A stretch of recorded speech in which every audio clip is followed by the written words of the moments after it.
problema sa pagitan ng Pilipinas at China. Ito ang sinabi sa isang pahayag ni Chinese Foreign Ministry spokesperson Mao Ning.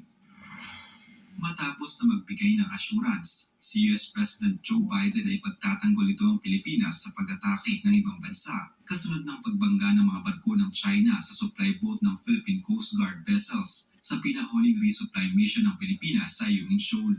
Ayon sa Chinese official, hindi kasali ang Estados Unidos sa usapin sa South China Sea at wala itong karapatan na makialam sa problema sa pagitan ng China at ng Pilipinas. Sa ilalim ng 1951 Mutual Defense Treaty sa pagitan ng Pilipinas at Amerika ay may obligasyon ng Estados Unidos na saklolohan ng Pilipinas sa gitna ng pag-atake ng ibang bansa. Binigyang diin din ni US President Joe Biden na sakop ng kasunduan ng armed attack sa mga barko ng Pilipinas sa West Philippine Sea.